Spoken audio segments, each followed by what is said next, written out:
the banks of the River Tyne. Take me home to the place that I call mine. It's a place I love best, 'cause it's better than the rest. Take me home to the banks of the River Tyne. There's lights that burn so brightly, in the northeast sky they shine. From the place that Geordies worship, where legends wear number 9. You can travel right round the world, even meet the Pope in Rome. But nothing beats the feeling of when you come back here to home. No matter how life changes, we'll never be far apart. The northeast always home, and it's always in your heart. Take me home to the banks of the River Tyne. Take me home to the place that I call mine.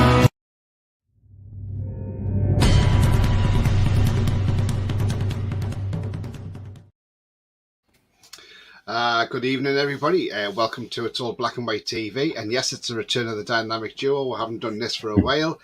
I think since before the World Cup. See, the World Cup's caused a lot of problems. But tonight I'm joined by John. How are you tonight, John? Good evening to you, Tony. How are you doing, my guy? Are you having a good day? Yeah, not too bad, mate. Not too bad. So, guys, before I get into the show, if you like what you see, then please hit the like button. It does help the channel up the search results, so smash those likes. Thank you very much. Also, if you're brand new to the channel, then please hit the subscribe button. It is free to do so. It helps the channel grow. And bell notification tells you when I'm live, have a pre-record, or any upcoming shows. So I'm currently on 357 subscribers. Thank you very much indeed, guys. On the way to 400. I'll get to some comments first before I get onto it. So, because we've got a few in. Andrew's in. Arit. Yeah, we're fine, Andrew. Hope you're well, mate. Pete's in the house. I certainly won't be home for tea on the 26th because I'm off to Wembley. Well done, Pete. Well done, mate. Pete. You've got your ticket. Pete. Get in. Nice one. Nice one. Nice one. Excellent. And as I said to you, Pete, the other day, if you want to go for a nice Wetherspoons, there's a lovely one on Baker Street, just down from the Sherlock Holmes statue, the Metropole. It gets busy in there, though, but it's well worth it, though. I like that one. That's my favourite in London. Davey says, well done, Pete. Yeah, absolutely. I can tell my match. You got one as well, Davey. Well done, mate. Good evening. You got, Davey. Well done, you. Leslie, evening, all evening, Leslie. Congrats, Pete, says Leslie. David says, I'm off to Wembley. I got my ticket this morning. Well done, mate. Well done. Nice one. Big up, David. Enjoy the day, mate, because it'll be a great day. Leslie says, evening, Davey. Not long, sleepy. David says, thanks. Yeah, no worries, mate. Davey says, think Tony is sleeping now. No, sorry, I was just sorting a few things out before I came online. Sorry, guys. Evening, John says, Davey. Big up, Davey. Yeah, he's... Gareth is in the house. He says, good evening, Tony, John, and everyone in chat. Good evening to you, Gareth. I hope you've had a great day, mate. And Nate says, Christian Atsu's family and club have both come out and said he's still missing. Oh, okay. Wow. Well, according to Turkish media, he was found, so we don't know what's happened yet, but we'll have to keep an eye on that one. Niall says, big up, lads. Big up to you, Niall. Hope you're well. Oliver B says, when will we sell ESM? He's useless. He's a small fish in a big pond now. We'll have a chat about ESM, I should imagine, during the show. He says ESM's no longer king. He doesn't like the fact he's the first on the team sheet. Yeah, I mean, it's a strange one with ESM. I just don't know. I like Coffee. Hi, Tony, John, and all. Hi to you, Coffee. Hope you're well. Big up. Alan says, evening to Tony and John. Evening, Alan. I hope you're well. Rolly says, hi, Tony and John. Good luck to everyone trying to get a ticket tomorrow. Yeah, absolutely. It's going to be manic, isn't it? Indeed. Thank you. Thank you. I had a coffee too. Niall says, I hope Atsu's okay. Yeah, me too. I think we all do. David says it'll be a good day if we win the cup. Do you know what? Why can't we win the cup? You know, there's no reason why we can't go out and win the cup. Coffee says, what kit are you wearing, by the way, John? It's not a kit. It's the all it is, right? It's this shirt, right? I mean, I got in Turkey a couple of years ago, so I wear this tonight. Bit jazzy. Bit jazzy. Hey, there's nothing wrong. Nothing wrong with having a bit of jazz, is there? So yeah, absolutely. There's nothing wrong with that whatsoever, John. So you can just jazz away there, mate. Thank you, man. Mason says, evening everyone, evening to you, Mason. Hope you're well. Matt says, good morning, Tony, John and chatters. Yeah, it's a good morning to you, Matt, in Australia, but it's a good evening from us here in the UK, mate, and I hope you're having a great time. Wayne says, hello, Tony and John, everyone in chat. Couldn't message on your channel yesterday. He says he couldn't message on your channel yesterday, John, says Wayne. Really? I'll look into that, like, you know what I mean? So just try again, Wayne, because Leslie had problems with it as well, so just try again tomorrow, mate, so I'll do a preview. The problem is sometimes, John, with StreamYard, sometimes on YouTube, it sometimes messes up. It does. I mean, StreamYard does have a lot of problems as well. Sometimes you're right, but it does play up a little bit. But I'm sure StreamYard sorted this out, but it seems to come back again. Simple as that. Yeah. It's not good, but I hope it gets sorted out very soon. Yeah, absolutely. So there you go, Wayne. Mason says, is that the Man U training shirt? No, it's not.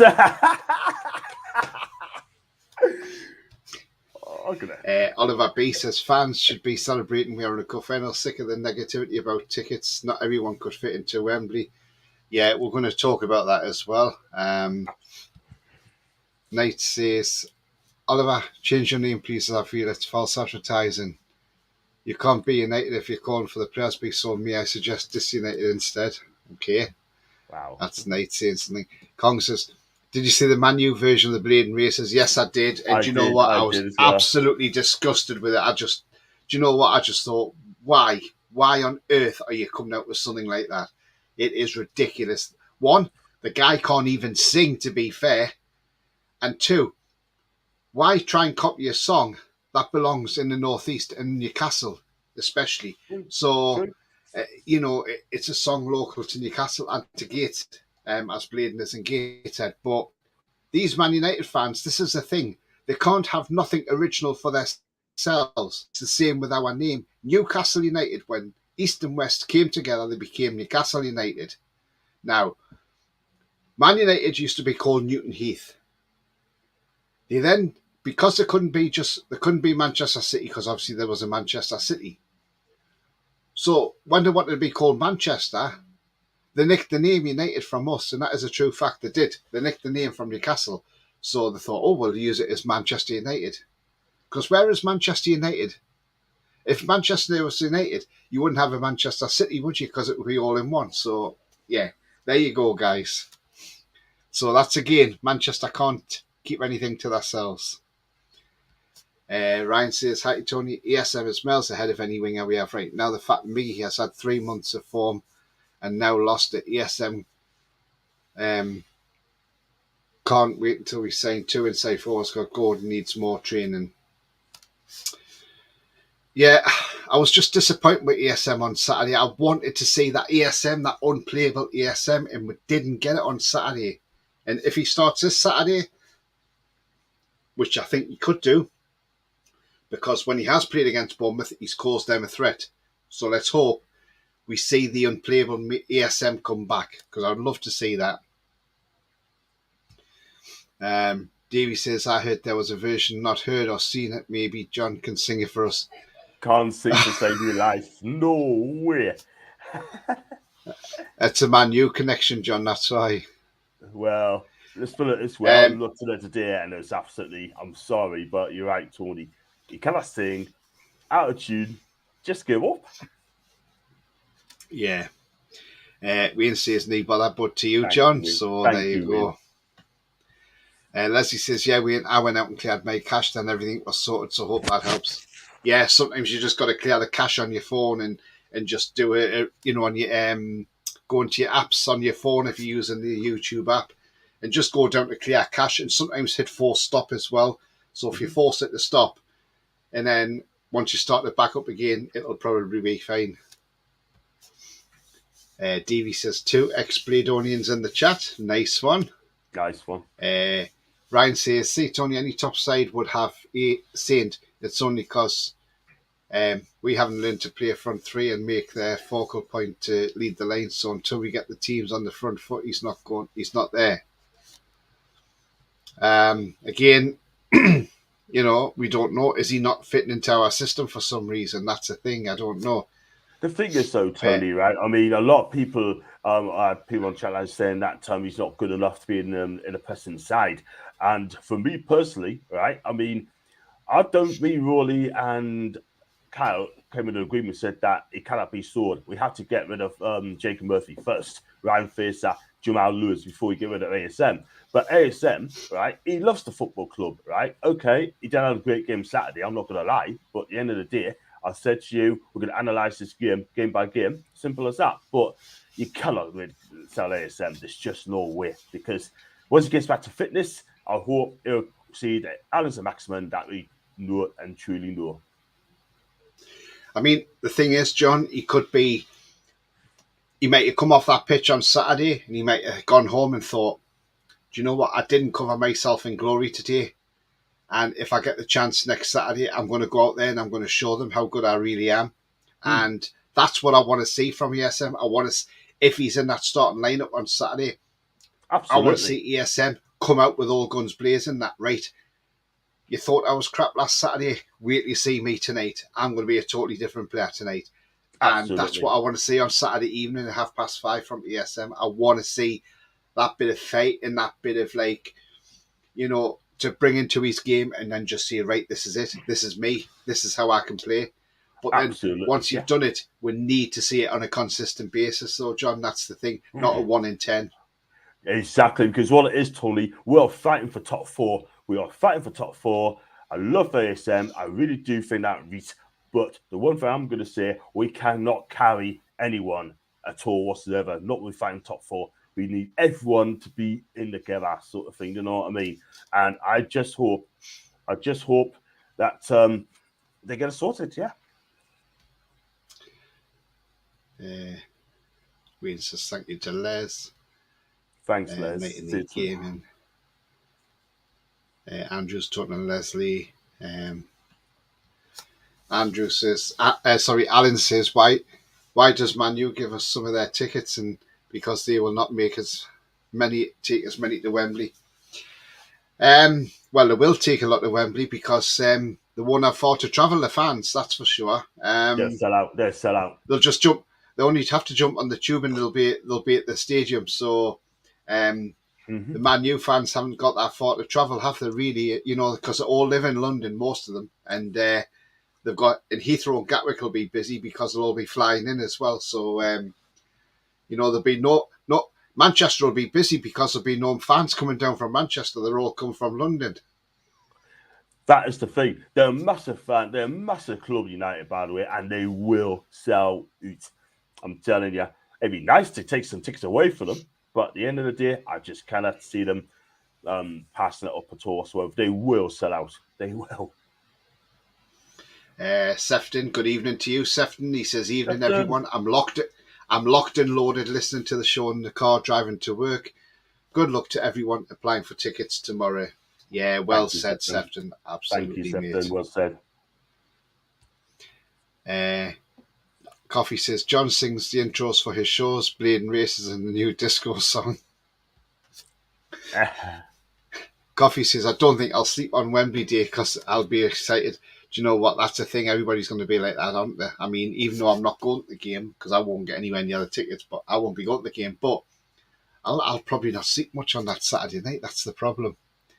Nate says, no thanks, I don't bet my K. Ryan says, the problem with our front line, if Wilson wants everything and is not willing to get in there and let it off to the other two, I saw it Saturday.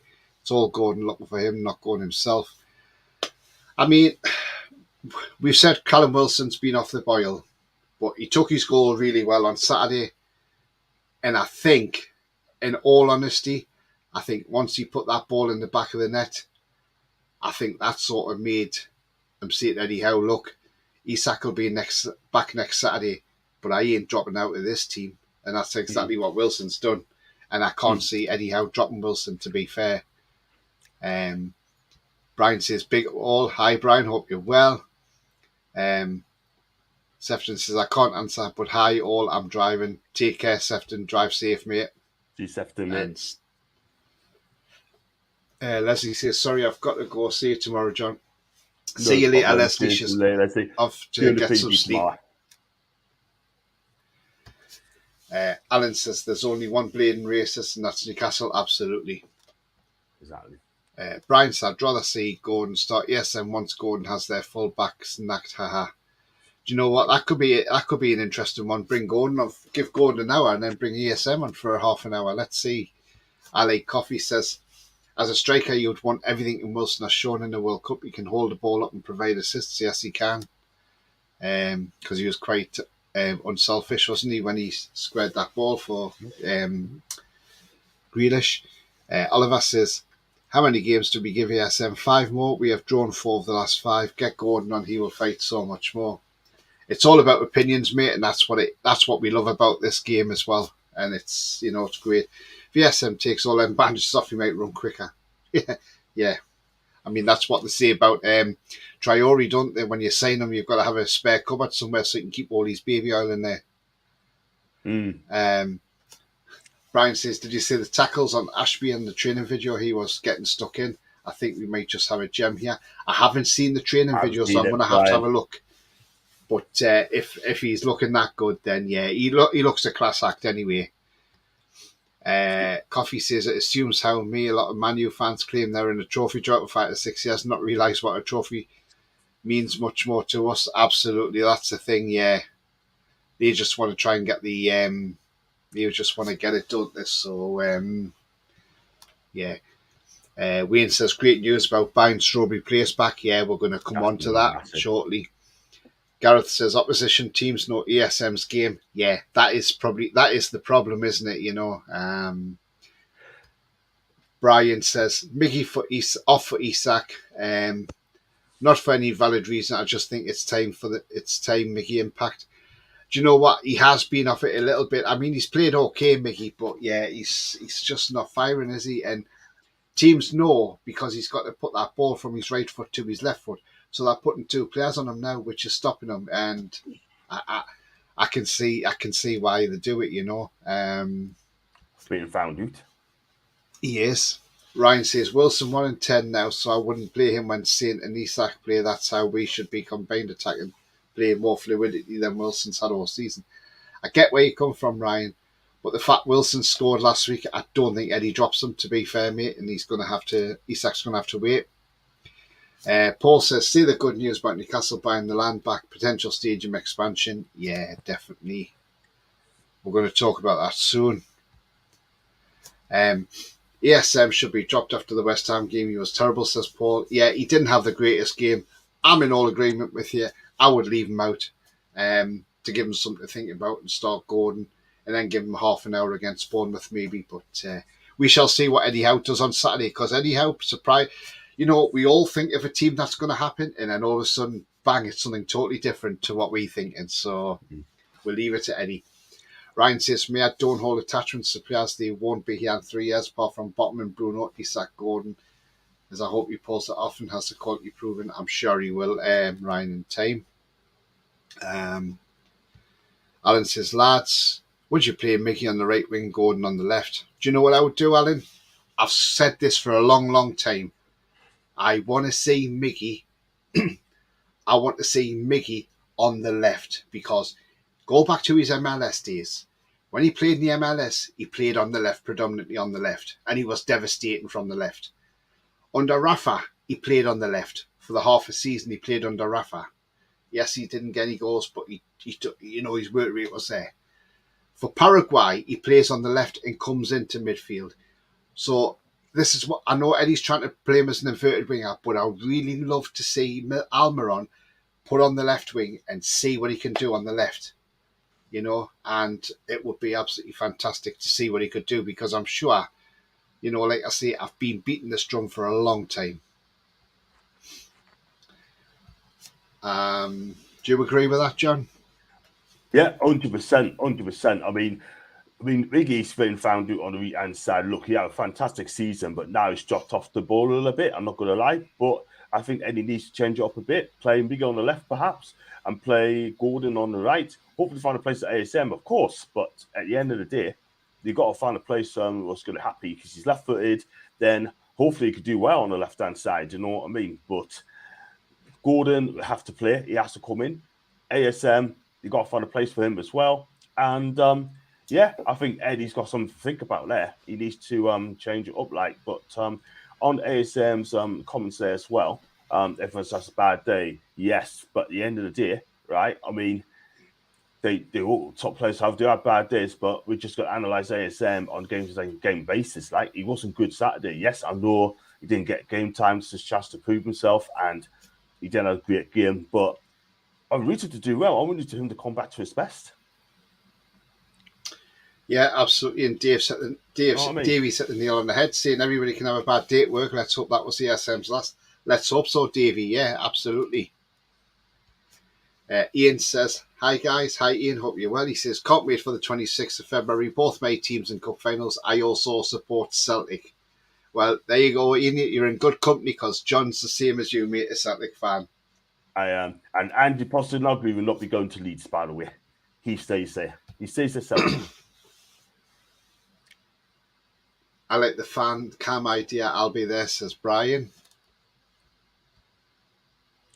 Is that at the final? Paul says, I reckon he should give ESM a shot on the right with the support of Trippier. He's helped Miggy so much. If that doesn't work, we know what the problem is with. Do you know what? That's not a bad move. That's is another move that I've actually said. Not a bad shout. I've actually said that before because Trippier with ESM will take notice of what Trippier tells him. If he doesn't, then he'd be off. Ryan says after the season, the heat will be on Eddie. You will see a big change in him because European ambitions will come with big demands by the owners.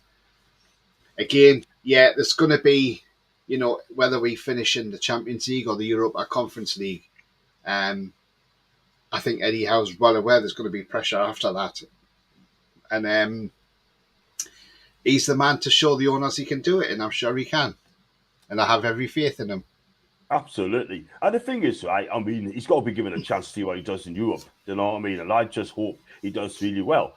And if you're under pressure in Europe and you don't do it, then they're going to get someone else, aren't they? He's going to do it. You know what I mean? Because the next manager after Eddie is going to be a big, big name. And do not be surprised if it's Pochettino.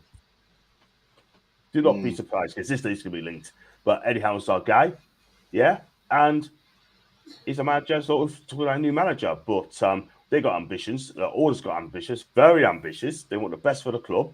And that time will come. Yeah, absolutely, John. Wayne says, Miggy's been found out, needs to practice his right foot. Yes, he does, absolutely. Brian says, we have Amazon Prime, all or nothing, get in. Yeah, we've seen the reports on that, and that's absolutely fantastic. We look forward to seeing that. Mm-hmm. I like Coffee says, I think Miggy won't play on the left because Dan Burns at left back and won't have the same cover as Trippier. Maybe, but who knows? Paul says, no, Miggy ain't being found out. If you watch him against West Ham, he was making them runs, but the passes didn't come to him. He needed Bruno for those 12 passes. Yes, he did. I totally agree with you on that one. I thought he didn't play too bad to be getting fair against West Ham. Davey says, Ian, my second team is Celtic as well. So there you go, John. Davey as well. Big up Ian and Davey as well. Just go back to what Paul's comments were about Miggy's not being found out, yeah? Well, they all know his game because he's left-footed, yeah? He knows he can go on the right-hand side. They know he's not going to cross with his right foot, yeah? So straight away, they're going to notice, you know what? We know he's left-footed. We put him on his left foot. You know what I mean? That's why I've noticed he's calling back a pass forward to Kieran Trippier quite a few times. I'm not criticising Miggy, but I'm already saying what I see. Yeah, absolutely, John. Ryan says, the MLS is a Mickey Mouse League. Yeah, well, we all know that. It's not the greatest place, is it? They breed flops. He says, Mickey has 2 years left in those legs. The club may cash in this summer. Remember, Eddie proved he doesn't have transfer control. I don't think Mickey will go in the summer. In all honesty, I think they'll give him a new contract. I can see it happening.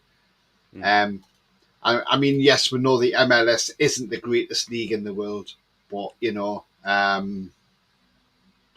it is what it is, and you know. I know you still get top players go to MLS anyway. Like Beckham went there. Yeah. Zlatan went there. Higuain went there for Juve, yeah. And what's this guy's name? Matuidi. Biasi Matuidi went there as well. Biasi, his name is as well. So they went there as well. So look, at the end of the day, right? I mean, yeah, it's not the greatest of league, but hey ho. Coffee says, "How was Paqueta in the West Ham game?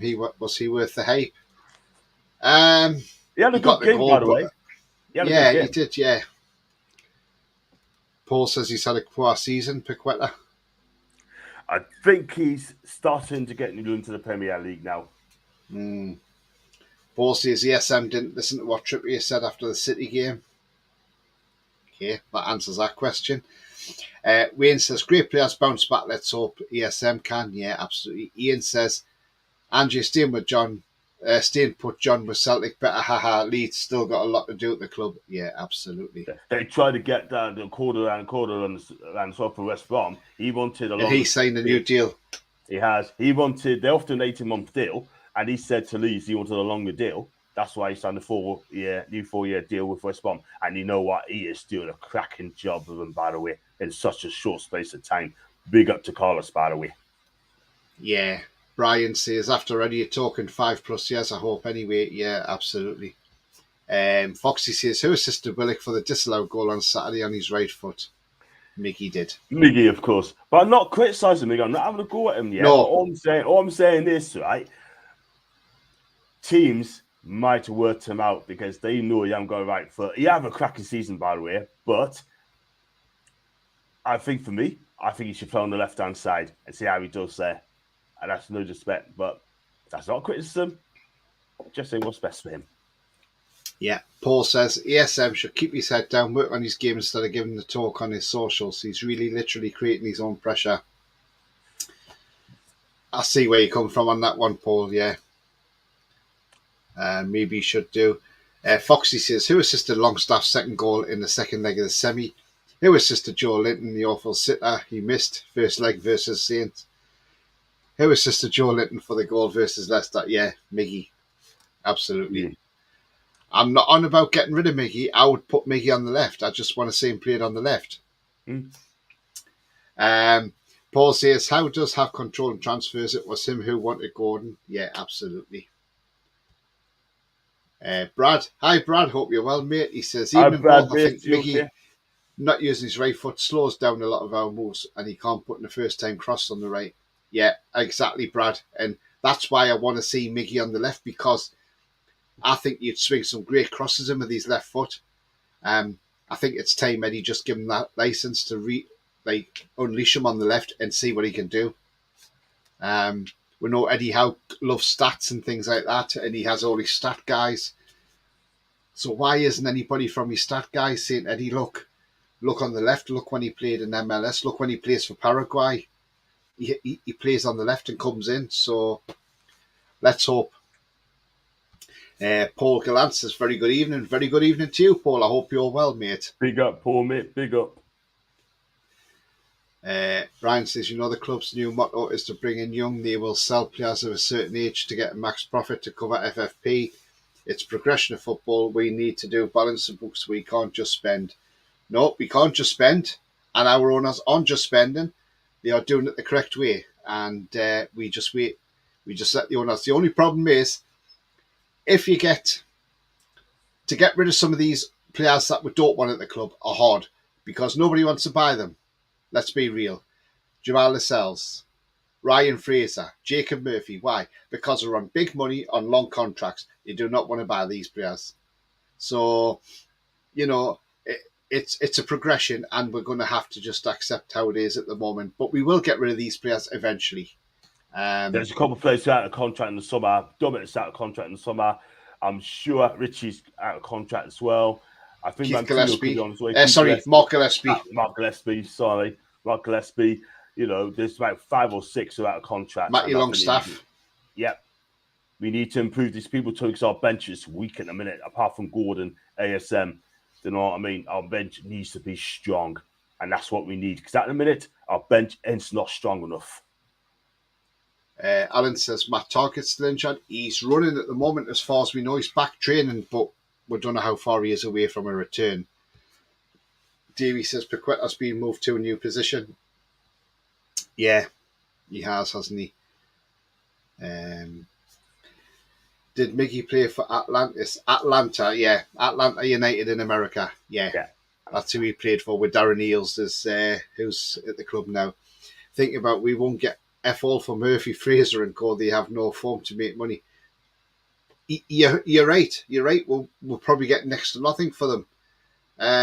That's the problem. I mean, we've just seen today that Elche have cancelled the contract of Federico Fernandez, who's only played one game for them and had a bad debut. And now he's off to Qatar and playing football in Qatar under Hernan Crespo. So, you know, it just shows you, how bad things have got for Federico Fernandez. But go back to last season when we played Norwich and he came on. I thought he did brilliantly when Clark got sent off. So, it just shows you how much his game's fallen since he's left Newcastle. Are you surprised by that, John? I mean, you're on about Fernandez, yeah? Federico Fernandez, Federico Fernandez. I'm kind of surprised because he wasn't really much fit, by the way, at Elche as well. That's why they let him go. And for a reason, because he wasn't fit and he's getting a few injuries in and then sort of thing. That's why he's got a guitar. And, let's hope that he gets his career back. He's 33 now. And this guy is a model professional, right? He's got standards, right? He's a polite, very, very polite guy. And that's why I quite like him. So, listen, at the end of the day, wish him well in Qatar. And I hope Hernan Crespo looks after him. Yeah, absolutely.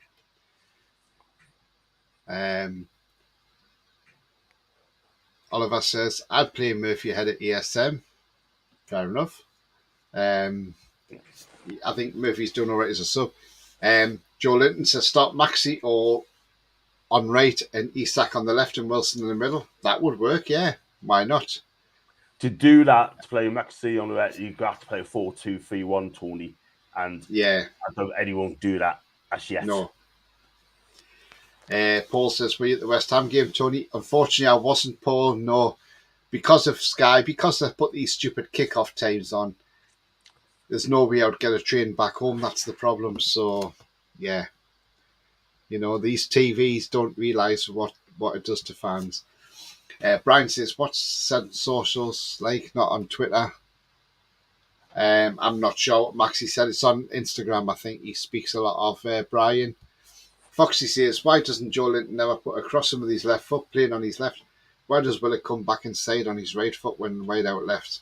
Great question, Foxy. Yeah. Great question. Before I go into more comments, because, I mean, we've got streams of comments coming through here. Some of them are basically the same, like how's inverted his wingers, that one, and Coffee saying Joe Linton does put crosses in. Paul's got man flu from the Southampton game. Get well soon, mate. Hope you get better soon. Get well soon, mate. Get well soon. I mean, guys, before I go on to anything else, obviously, a lot of people are a bit like wondering what was going on the other night with why I've stepped back from going on John's channel at the moment. I mean, they didn't personally upset me, but the fact was, what I was sick of seeing in the chat was people constantly arguing and fighting with each other. And it was like, why are you fighting? Why are you arguing? Right? I mean, why argue? Why fight? Is there any need to argue and fight? Look, we've had a takeover. And now I'm going to use this takeover, but then I'm going to use a previous takeover. Right? So since we got taken over, and we got rid of the fat man out the club, who we all wanted out the club, who shall not be named because I don't like to use his name because that name's just dirt in my eyes. I'm sorry. Now, for what that man did to our club for 14 years was nothing short of a disgrace. He ripped the heart and the soul out of the club. Now, we all wanted a takeover. We got the takeover eventually. Yes, it took 18 months, but we got the takeover through in the October. When the takeover went through, I thought this would have made the fan base even better and more united than ever before. But it hasn't. The polar opposite's happened because there's a section of our fan base, and I think John might agree with me here, or he may disagree. If he disagree, that's up to John. But at the end of the day, I think since our takeover, there's been a lot of fans are toxic and divided in our fan base than it's ever been before. Yes, like I say, we wanted rid of Ashley, right? I mentioned his name. I didn't mean to mention his name, but we wanted rid of him, right? So I don't know why the fan base is so, not all the fan base, by the way, and I'm not saying everybody, I'm just saying there's certain sections of the fan base which are quite toxic and quite divided. Now, why? I do not know, because maybe social media causes a lot of this as well. Who knows? Now, when I go back to when John Hall bought the club with his Magpie group back in 1990, now, when he come into the club, he come in and took that club off Seymour and McKeague. Now, them two were horrendous owners of our football club. Now, a lot of you probably won't know who Seymour and McKeague is because some of you might be too young in the chat. But I remember Gordon McKeague and Stan Seymour. John probably remembers them as well. Now, in the 80s, we were a selling club. We sold Gaza, Waddle, Beardsley, to name a few. As soon as we could get money for them, they were gone out the club. We sold our best players. And those all three players went on to do great things in football. Yes, Gaza lost his way a bit, we know that. Maybe he should have joined Man United instead of Tottenham. But, that's in the past. He can't change that now, unfortunately. But when John Hall came into our club back then and took the club over with his Magpie group, with Freddie Shepard in tow and everybody else, there was none of this toxicity or dividedness. Everybody was together. Everybody was like, wow, great. We've got a new era at the football club. Let's see what happens, We were sick of the shite in the second division. It was ridiculous, I mean, Keegan came in, never had any managerial experience. We were all like, wow, hang on, Kevin Keegan is manager. This is this was a brave move at the time. And we were close to going down to the third division. Keegan stopped us going down. And from that moment on, our club changed. Because from that moment, when Steve Walsh scored that own goal for Leicester at Filbert Street, which is now, obviously, it's King Power now, but when it was Filbert Street, and we won that game, 2-1 at Leicester, that kept us up. Do you remember that, John? That kept us up in the second division, as it was at the time. And we managed to stay up. The year later, I think the Premier League started, and then we got up the season after the Premier League started. So we got up into the Premier League, and we did great things under Kevin Keegan. But like I say, at that time, the fan base was never divided or toxic as it is at times now. Certain parts of the fan base. I'll pass this to you, John. I mean, what are your thoughts on what I've said about the comparisons between the two takeovers, John? Yeah, absolutely, man. I mean, the takeover before that sort of thing, there's no infighting, everyone's in together. You're right. I mean, the fact of the matter is, right, I mean, you hit the nail on the head, Tony. You're absolutely right in everything you say there. Do you know what I mean? But going back about the infighting as well, right? I mean, I said on my show yesterday, if you don't agree with anyone, right, just step back and just ignore them. Do you know what I mean? Just respect other people's opinions. Cool, that's fine. Do you know, if you don't believe it, walk away. But we never had this before. Like Kevin Keegan's day as well. Going back to what you said about Kevin Keegan, he had 16 games to save us, and he kept us up. But now we got a takeover, right? People are still not happy about it. Go and get this team. Go and get that player. Yeah. Listen, FFP, I don't agree with. But one thing I'm going to say, right? I'm not going to say to go and spend millions and millions and millions. Look what's happened to Manchester City. They got caught. They're in trouble now, like for financial, yeah. And Chelsea's going to be next. Let's be real. But Newcastle would not be spending 600 mil for the sake of it. There's absolutely nowhere. That's why we've got Dan Ashworth in. He's gone in and he's looking for the best young players to come in, right? And we're going to build, and then we're going to get them on like a low fee, right? And then we give them a price at resale value as well, if they ever want to leave Newcastle, by the way, right? Our club is going to be properly run. It's going to be professional, right? We've got to back the owners, back Dan Ashworth, back Eddie Howe, right? And we are going to get some quality players coming in, sort of thing, simple as that. But Newcastle will hopefully not get caught by the FFP. Definitely not, Tony. So you're right. But please, fans, enjoy the ride. Stop being negative, right? Just enjoy it, because at the end of the day, we got Newcastle United back. We got great owners, a great manager, and a great sporting director. It's fantastic. Enjoy, have fun, and guess what, Tony? We're at Wembley. Absolutely, and that's the thing, John. You know, I just don't get a lot of it. Why a lot of the fan base is a bit divided on it since the takeovers came in, John. That's the thing. And you know, some fans think we can go out there and just bladder a load of money, but we can't, and that's the problem. Because again, it goes to the former owner. He was paying for stuff up front, paying for players up front rather than paying it in installments. So it ruined our FFP in a way. It did, and you know, that is the thing. Yeah, and this is the thing, right? You know, like if we're not careful, right, Tony, we're going to end up being the new AFTV. You know, people having like a meltdown when we get beat, set. You know what I mean? I'll still watch a little bit of that as well. And when they lose, especially when they got beat off Everton, right? They went absolutely mental. Even Lee Judges got absolutely mental. Now, if Lee Judges, right, was an Arsenal fan, Lee Gunner's an Arsenal fan, Kenny Kem's an Arsenal fan, right?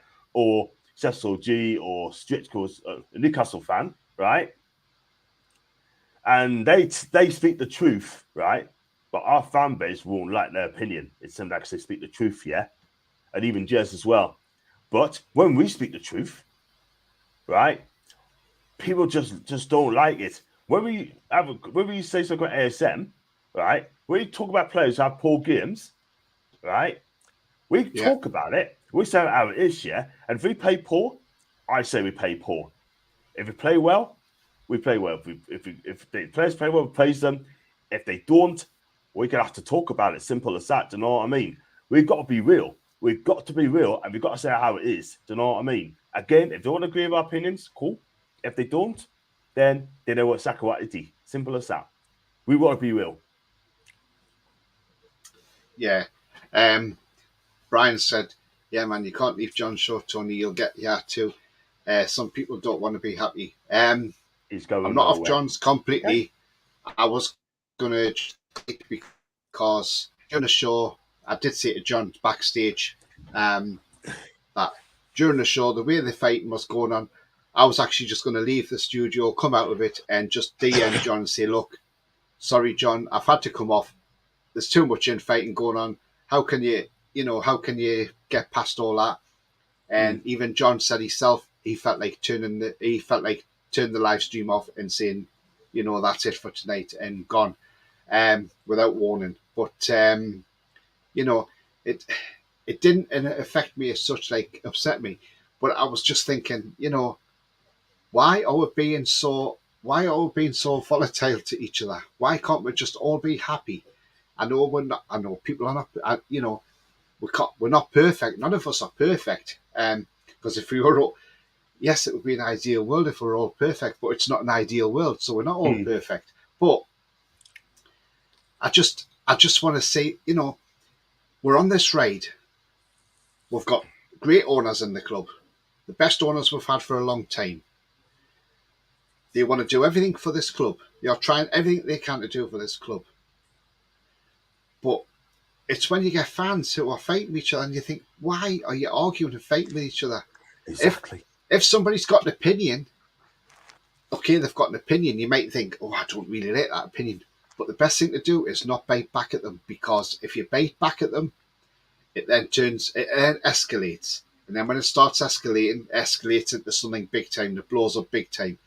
When something small should just stay where it is. So if there's a comment there that you're not happy with, just ignore the person. That's the best way you can do it. And or if you do answer to the person and you don't like the answer back from them, don't have a go back at them. Just let them get on with it and just say, right, okay, I'll just ignore you and I'll move on to, and put my own comment in.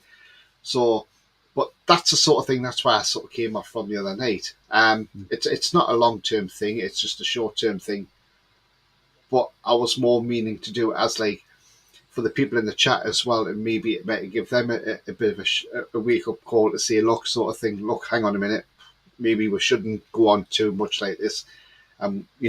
We should be careful what we're doing in the future. But I love people coming on in the chat and watching the shows, because, we get everybody's opinions. That's what football's about. Football's about opinions, and that's what we love. We love the opinions, the debates. But let's do it in a constructive manner, in a nice way. Not, let's be nice to each other, come together as a fan base. Because, like I say, there is sections of our fan base which are apart, and there shouldn't be. We should all be united as one at the end of the day. But that's all I'm going to say on that matter. And but yeah, let's enjoy the ride, guys. Let's enjoy where we are as a club now. And as I say, start the season, I did say we would win the Carabao Cup, and we'll finish 7th in the Premier League. Well, we're on for the Carabao Cup to be won. And again, as I said on Saturday, if we didn't finish in the top 4, and we ended up 7th place, I personally would not be disappointed, because at the start of the season, my aim was for Newcastle to finish 7th, and that would have been huge progress in my eyes. Now, if Man City get kicked out of the Premier League because of this, which they could do, because apparently a lot of Premier League clubs have now told the FA they want Man City out. Now, if they do, that means everybody who's got points against Man City will lose, obviously, the results. Now, that would mean we would lose our point against City. Man United would lose their 3. Harry Kane might be furious, because that means he's lost his goal scoring record with Jimmy Greaves by a goal. Because that would be taken away from him. Haaland would have no goals in the Premier League. That would be taken away from him. And we would be second in the Premier League on 39 points. Third. So, is it third? No, second, John, because of goal difference. Yeah. Get ya. Yeah, because Man U would lose their 3 points against City as well. So, and like teams at the bottom who getting a hammering off City would get all that goal difference back. So there'd be a lot to work out. But what I look at is, if that did happen and City got kicked out, that would mean in the Championship, you have to promote 4 teams into the Premier League, because you'd have to promote the top 3 automatically, and then your 4th to 7th would be in your playoffs to get to the Premier League. So that would replace your Man City. Your Man City. Do you know what it is, Tony, right? I mean, it happened, about a couple weeks ago. Juve got a 15-point deduction, right, on the day in the same season, right? They didn't wait till the next season, right? They've done on the same season. It should work from that. It should happen the same now.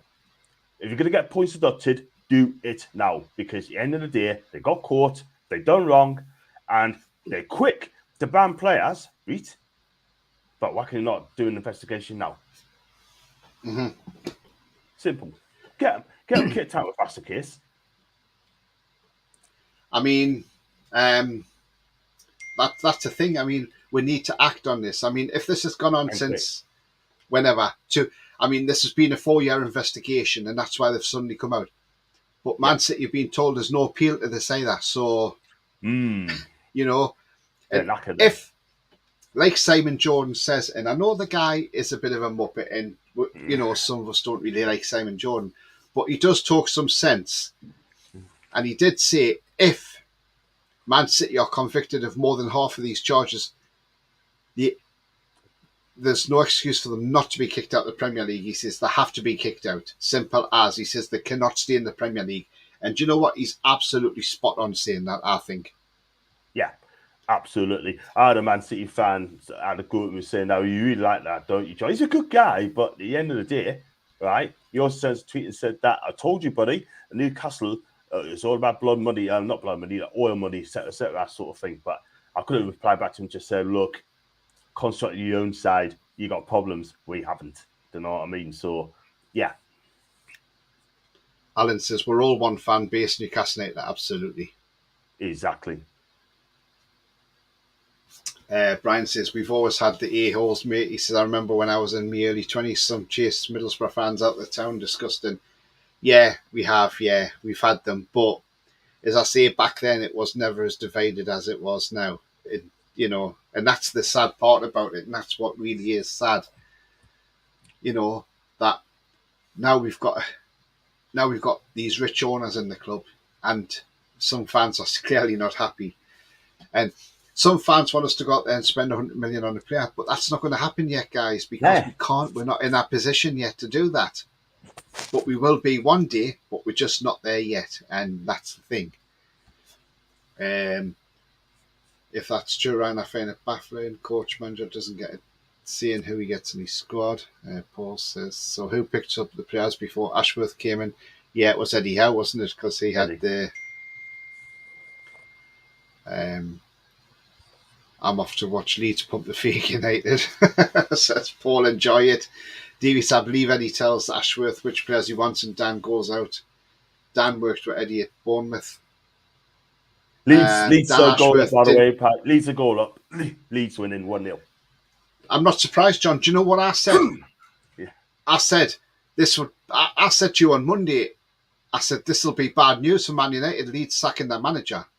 Because I'll tell you what will happen, John. Yeah. Is the Leeds players will go out there.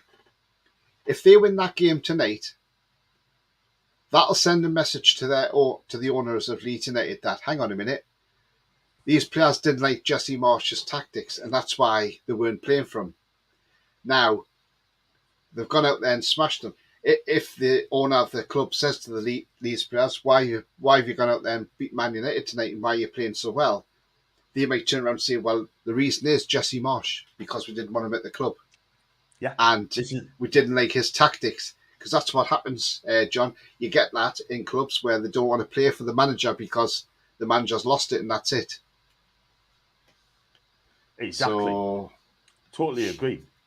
Absolutely, totally, 100%. But this is, they should never got rid of Bielsa. I would have gave Bielsa another season of it because he wanted to stay at the club. Do you know what I mean? He really wanted to stay at that club, get Leeds in a good position, like a top 6, top 8, and then leave us a legend. Well, he's a legend anyway. And I think the moment they got rid of him, right, I think Leeds is going to be in trouble, bang in trouble. And I'll tell you something now, Leeds, well, it depends how they do that. They need to start winning games and quick. Ian says, I never liked Seymour and McKeague, no. And Davey says, McKeague was a snide. Yes, he was. Absolutely. Yeah.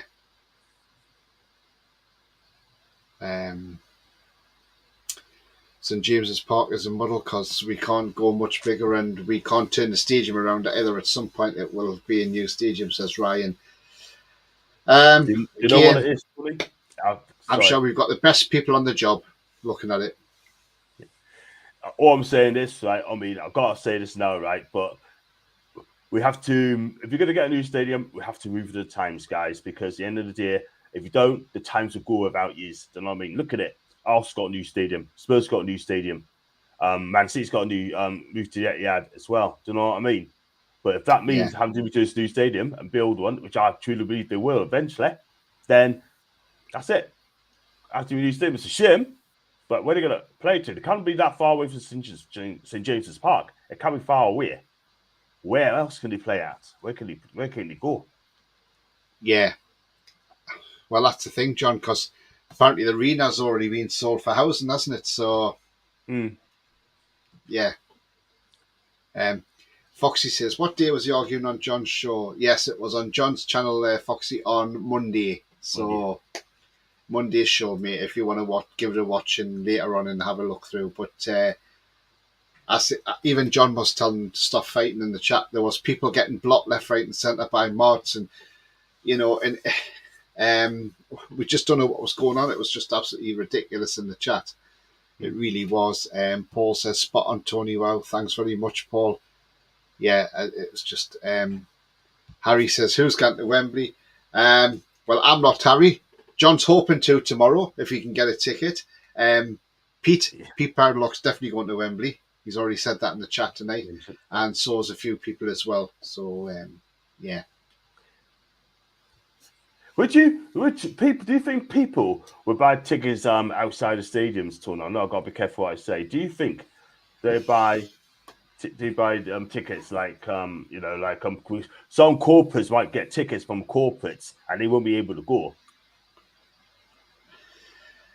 This is a thing, John. I mean, you see it everywhere, John. You know, not just football, not football. You see it in football, you see it rugby, you see it cricket, you see it. I'm talking cricket like as and when it's England games. Maybe not so much like one-day games or county games, more like England games. You know, and you see the concerts as well. People stand outside and tickets out, and it still goes on to this day.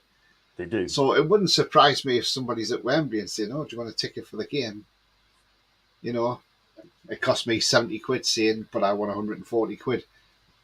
Somebody on the day might say, you know what, I'm going to get in to see the cup final. There's 140 quid. Because people are that desperate, John. So that does go on still. I mean, they're trying to snap down on it, and I don't know what they're like around Wembley about tickets out, so I don't know what's like there. I mean, I've been there for a sellout England game, and I never saw tickets out when I went there for that. But other than that, John, I don't know. You know, I mean, I went to Lords back in 2007 when Durham played in the one-day cup final. I got my ticket straight away because I was obviously a season ticket holder at Durham. Well, remember, Durham Cricket Club. Me and my daughter got with tickets for that for Lords. Yeah. And I had loads of people asking me, "Oh, do you fancy selling me a ticket?" So you going? And I'm like, "No, I'm going to Lords. I'm going for a day out here." Because it's a cup final and Durham won it. But yeah, so it goes on, John. You know, and thing is, right, if it's 70 quid and they would sell for say 140 quid, people would still pay. People would still pay for it. Do you know what I mean? People would still pay for it. Do you know what I mean? Because it's only 70 quid, they probably think that's not much. Do you know what I mean? But we're talking about 5, 6, 800 quid, then it's a problem. But it's a hard one. It's a hard one. But I hope to get a ticket tomorrow. Be a successful one, mate. Brian says, yeah, my point with the A-holes in the tune. Remember when we smashed up our own tune when we losing to Sunderland? Yeah, I remember that going on. Yeah. Sefton says, just arrived. Very interesting points of views. Remember, a lot of people who come on forums and live chats and social media are undercover. Mac comes in front of that, so it's not all Newcastle fans. Very true. Wayne says, too much fans in the world these days. Just chill, man. Happy days. Absolutely, Wayne. Totally agree. I mean, you know, there's worse things in life, you know what I mean, than just arguing over a little bit of banter. Harry says, does a Carabao Cup get us Europa Conference League? Yes, it does. It does, yeah. I think City will get a huge points deduction if that. I don't know, Harry. It depends how much they get. If they get charged with a hell of a lot, it might have to be expulsion. And they could do a Rangers go all the way down to League Two, like Rangers did in Scotland. And the thing is, all their players would have to go. Would they all have to go free? Would Haaland be on a free? I mean, you know, who's going to... The thing is, there's going to be a lot of competition if their players are out on a free. You know, so who's going to get Haaland? That's the thing. Coffee says, if there's Nexus and Man City's, which players would you take? Haaland, for a starters. I'd take Mahrez as well. I'd take him as well. That guy is still underrated. He might be 31, 32, still underrated. Ronaldo Silva, I'd take. Gundogan, I'd take. He's out with contract at the end of the season, Gundogan. He is, isn't he? I tell you what, though, he'd be brilliant in our midfield, you know. But if you want to see a different challenge, want to see like a new challenge, Here we are. They reckon at Man City, though, John, they reckon there's been a mole. They reckon, like how we had a mole at Newcastle over Steve Bruce. There's been a mole at Man City, apparently. They reckon it's a player or a few players that have been at the club. I mean, is this playing devil's advocate? But is this one of the reasons why Cancelo was sent on loan to Bayern Munich? I know they said he had a bust up with Pep on the training field, but it's all a bit strange why he went on loan to Bayern Munich, Cancelo. I mean, anybody that could have. I mean, yeah, man. But for them to get all this evidence, it's all building up on Man City, and they're just going to have to, whatever punishment they get. But at least if they end up in League Two, they'll have the best stadium in League Two, that's for sure. 100%. 100%. Gareth says, we all love Newcastle, we all have different opinions, but that's what the shows are like this about. Let's be respectful to each other. Well said, mate, well said. I mean, I've got some comments started here, John, so we're going to go through these ones anyway, because I've got so many comments coming in. Yeah, you go for it. Right. I like what BS said. I thought this was funny. I used to play for Atlantis. I was in the front three with Aquaman and Free Willy. Oh, do you know, this is the banter we love. This is what we love. This is what we love about doing these shows, because you get some great banter like this, and it's absolutely. This lightens the mood, and this is what it's all about, guys. Lightening the mood. It's just it is. But I've got 27 watching, guys, so if you like what you see, please smash the likes. It does help the channel up the search results. Also, if you're brand new to the channel, then please hit the subscribe. Free to do so, helps the channel grow. Bell notification tells you when I'm live, I have a pre-record, or any upcoming shows. So thank you very much indeed, guys. I mean, Paul mentioned this. Financial fair play needs to be changed. Only benefits top clubs. What Neville said on the news show of the overlap was spot on about FFP, when an owner of a club can spend their own money but set a limit. I mean, yeah, FFP's been a funny one, hasn't it? I mean, it's always been a sticking point of a lot of people, John, hasn't it? FFP, and I mean, we're not fans of it. But we can understand why it came in, because of Chelsea, what they done when Abramovich first took over, and then obviously when Man City got taken over, so we can sort of see why FFP was brought in. I'm not a fan of it, to be fair, John. Are you?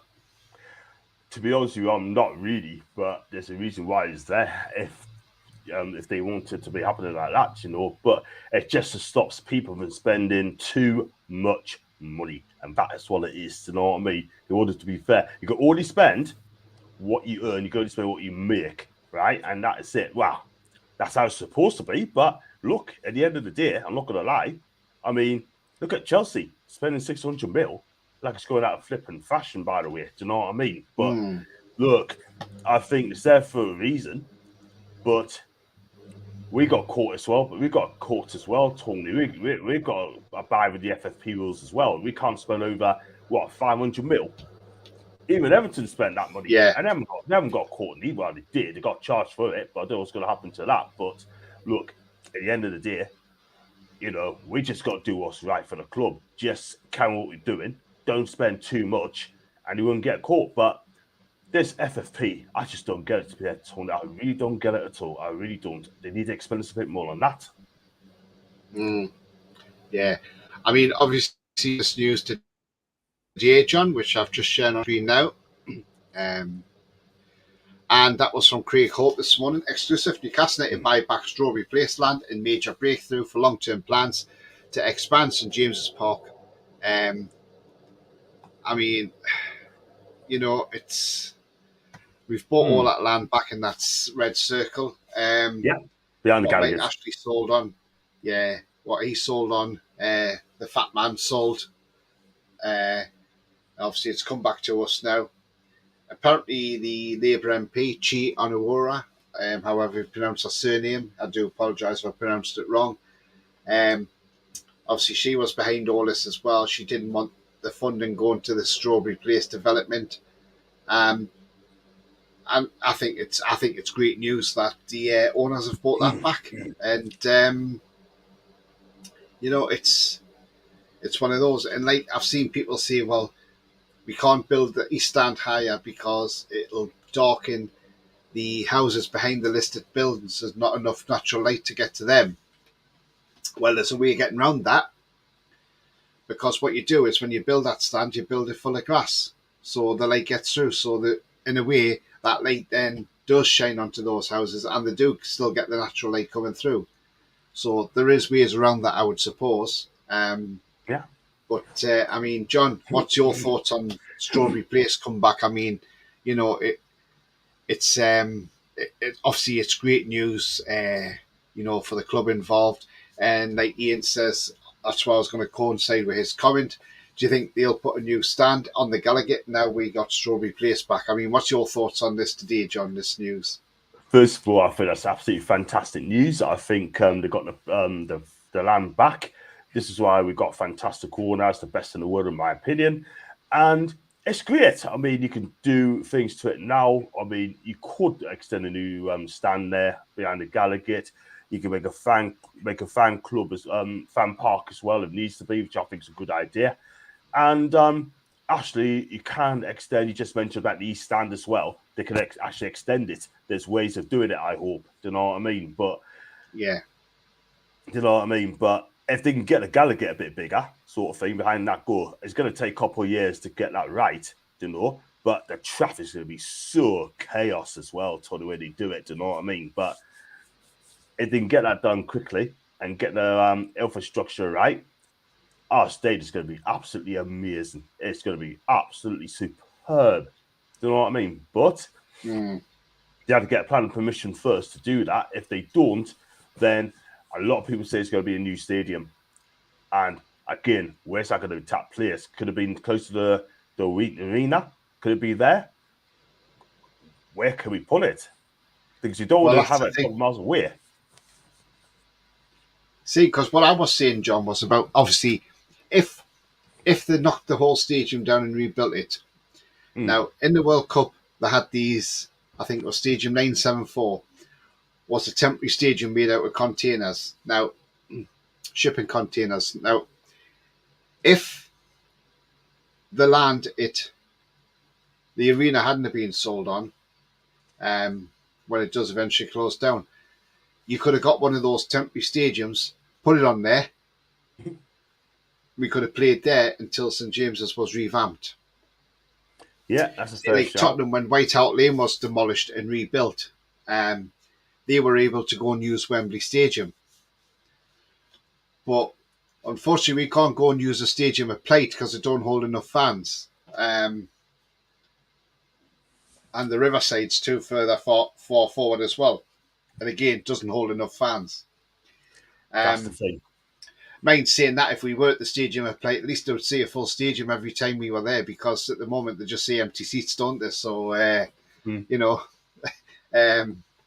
so yeah, we would fill that stadium for them, that's for sure. But they're not going to let us have we Sunderland. wouldn't use it, though. No way they're going to let us have Sunderland. No way. Not a chance. No. But, not a chance. It's the only way they'd see a full stadium, John, no, that's for sure. Exactly. Totally quick. I think it's going to be carnage if that happens. You know what I mean? It's going to be so carnage. But it wouldn't happen, John. That's the thing. That's the thing. There's nothing in a local area that we could go and play. So I think if that could have been the case, we could have got on that land there and put that temporary stadium on. That would have been ideal just for a bit until we got the stadium sorted out. It may take a couple of years, but then at least you've got a stadium for a couple of years. That would be the only other way around it, John. And then you could just totally demolish it all and rebuild again from the start. That's all. That's the only thing I could think of on that one, anyway. We'll get back into something. We'll get back to this. That's the only way. I mean, it's gonna be tough. It's gonna be so many choices. Do you know what I mean? So many. Very interesting.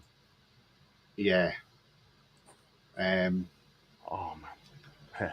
So. Ian says, I don't think City will get kicked out. I'm not so sure, mate. We'll see what happens. Flying from Glasgow to Heathrow in reverse on the Sunday, says Davey. Nice one. Wayne says, City need to be taught a lesson. Bring them down a peg or two. They'll get away with Blue Murder than Man U. It's frigging under my skin like what they do with Juventus and Rangers. Yeah, they've got to. We've got to make a stand against it, and we've got to make an example of somebody and show them that we're not soft.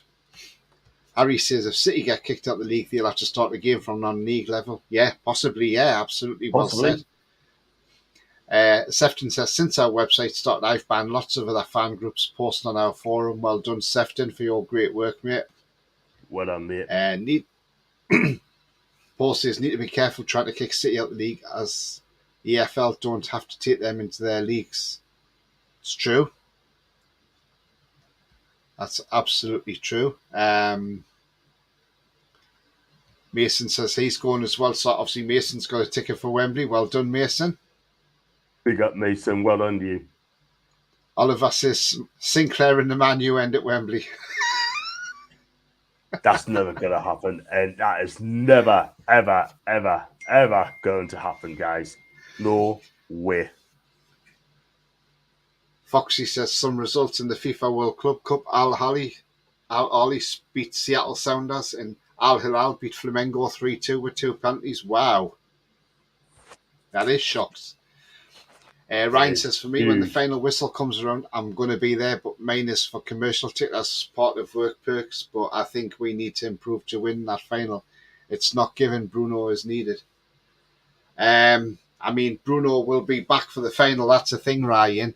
And, yeah, I mean, have a great day working at Wembley that day. But, yeah, I mean, to be honest with you, we've got nothing to fear with Man United. Nothing to fear. Not anymore. Not anymore. Coffee says, if Newcastle tickets are sold out, John can go on the Man U end like he did for Southampton. Never. I'm sure Macy will pick up a ticket for him. Yes. Sefton says, night all, interesting show. And again, best of luck tomorrow, guys. Yeah, thanks very much, Sefton, mate. Cheers. And tickets will sell out by Sunday tea time, says Paul. Yeah, it's not Rangers anymore. It's Sevco, says Davey. Absolutely. Paul says, Tony, John and Tony, European League. If we win, Google it the other day. It's a Europa League if we win the trophy, John. No, I'm sure it's Europa Conference. But I don't know. Paul's Googled it. Right, if it's Europa League, then yes, that'd be brilliant. That'd be a qualifying stage. Paul says the mole from Man City is now at Arsenal. Arteta. I tell you what, they are saying, John, if with this investigation, they reckon Arteta could be called into this as well. Wow, because he was under Pep. So yeah. He was putting out codes for Pep. That's what he's doing. Do you know what I mean? Arteta the mole says coffee. Gary says, I'm a bit later, lads, but I'm here now, lads. Welcome aboard, Gary. Nice to see you. Good evening, Gary, mate. Yeah, the winner gets European football, says Paul. Davey says, I think they're in the poop again, City. Smash the like button, says Harry. Thank you very much indeed, Harry. Thank you. Yeah. I'll be delighted, says Foxy, with the Europa Conference League, a trophy we realistically can win straight away.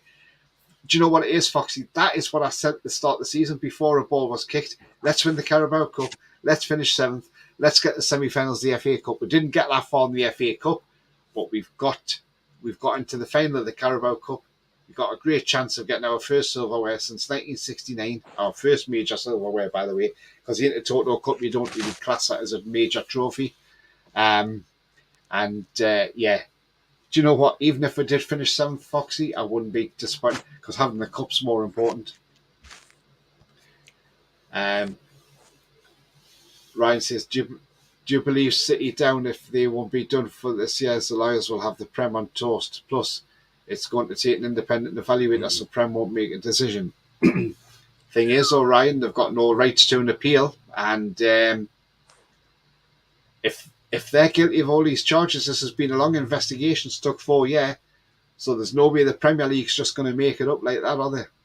So there's substance somewhere along the line. So we wait and see with interest. Davey says, yes, and Harry, hit the like and subscribe. Thanks very much, Davey. He says, I have a limited company. I can invest as much as I want with a director's loan. Football is a business, so why can't a football team owners do it? They can. The owners can actually put £60 million in of their own money, and that doesn't even affect FFP at all. It's not even considered. So they can do that, but it's not a lot really when you think in today's market what you buy for players. Just as Chelsea, Todd Bowley. Paul says, Neville's point was top six have the biggest revenue and can always put spend on bottom clubs. But if a club at the bottom has a rich owner and wants to challenge top six with their owner, yeah, I see where you're coming from on that comment, mate. It's a valid point, isn't it? And he says, should be a lot to spend their own money, but put a limit on how much they can spend. Well, it proved it with Bournemouth. They wanted Zaniolo. Apparently, Zaniolo was open to going to Bournemouth, apparently, and which I'm quite surprised at. I'm very surprised But as well. It was Bill Foley, the owner, actually pulled out and said, no, I'm spending no more money in the transfer market, so he's not coming. Is that Nicola Zaniolo from Roma? Yeah. Going to Bournemouth? Yeah. To Bournemouth. Apparently he wanted to go. Yeah. To Bournemouth. He was interested in going. Yeah. I'll be shocked. He actually has paid. It was all on for 30 million. It was all on for 30 million, John. And Bill Foley, the owner of Bournemouth, pulled out. Wow. That's the first I've heard of no. that. I'm not going to lie. Yeah. But you would have been better off coming to Newcastle United, to be fair. But I'm amazed going from Roma to Bournemouth. That's madness, man. Quality player, but that's madness. But if they stay up, I mean, I think Bournemouth are giving it everything to start the season. Let's be real. Alan says we need a good sponsor deal. I think in the summer, Alan, I think you'll see a few sponsors come into the club, mate. So just keep an eye out for that one. Ryan says, if you see right that picture I quote, it's because the list of buildings being monuments that can't be made bigger, hence a stadium move at some point will cause like Wembley, but all buildings have a timeline. Yeah, they do, Ryan, but again, it's more for the natural light. But then if your stadium's made of glass and the light gets through, then I can't see any problem with that being built higher. But again, you know, we're not architects at the end of the day, you know, we're not that clever. But I'm sure the club have got the top architects involved and they're probably guiding the club onto which is the best way to do it. And they're probably making plans up, so who knows. Alan says, rebuild the Gallagher end and put the Strawberry Bar inside the Gallagher. That is a great point. Great idea. I like that. An amazing point. Look at Tottenham, right? They got a massive stand. They got a massive, massive food place in there as well. Like a restaurant's there. It's got a bar. It's got everything in there. Yeah. They've got everything coming to Tottenham, but yeah. Ryan says, John, it'll be where the racehorse places the owners own because the land to the right of it is massive. They own the Rubens. Yeah, Parkland's up at Gosforth Park. I mean, they're citing that, I think, for the potential training ground. So we'll keep an eye on that one. Yeah, up for that. But I don't think they'll put the stadium there because Newcastle's only one of a few places. In fact, there's not many places got a stadium in the city centre, and I think a lot of the businesses would be really pissed if we moved out of the city centre because they'd lose a lot of money. Absolutely. And if you go to Gosforth Park as well, I don't think it's big enough to cope with the 52,000 as well. Where are you going to find the parking though? You need to build out an R. Paul says, didn't Saudis buy those listed buildings while it was a group from the Middle East? But I don't think it ever come out who it was. But you got to assume it was Saudis. As far as I know, Paul, it is definitely Saudis who own that, who own those listed buildings. The only way you could really build is if they'll delist them. That's the thing. So it's one of those, isn't it? But again, another thing is you could incorporate the stand with those houses so they wouldn't lose their original brickwork or anything like that. So there's plenty of options, and I'm sure the club's architects, whoever they've got involved, will go through everything. Paul says, racehorse track is for the new training complex. Yeah, absolutely. Ryan says, Newcastle not share with the Falcons rugby ground. It's too small, Ryan, unfortunately, mate. Too small. I mean, I remember all them years ago when John Hall wanted to build a San Siro type stadium on the Town Moor, and he wanted to give Newcastle Falcons St James's Park. It's the home ground. But until the people on the green people came out, the green belt people, and said, no, you're not building on the town wire, and that was shelved. So yeah, that didn't go very far. It's not the Europa League, that's for the FA Cup, says Ryan. Good point. There's no way we would move Stadium of Shite, even if we could extend it to 1 million seats. No, I know we wouldn't, Wayne. Absolutely, mate. Why would we want to go there? But at least if we did go there, it'd be the only time they say full. Right, so I think we'll get Europa League, mate. 6th, I think we will. Yeah, good possibility. The only reason I'm saying I won't be disappointed with 7th because that is what my thought was at the start of the season, and that is why. If we finish in the top 4, I'll be no more ecstatic than anybody else because I'll be on cloud 9. But I've just got to think, where will we be? And realistically, if we finish 7, that isn't a bad season. That's progress from where we have been in the past. Simon Jordan made it clear today that they can appeal, so can the Prem, as he's been to court with the Prem before. Okay. That's just what I've picked up on some snippets that apparently they can't. Ian says if we would qualify for a playoff round in the Conference League if we win the Cup. Right, okay then. Got you. League would be disappointing for me, says Paul. Yeah, fair enough. Yeah. What's the score with the Mackhams and Tackhams, says Wayne and Manua. Well, at the moment, Wayne, I'll tell you. Fulham's winning 1-0. Still Sunderland 0, Fulham 1.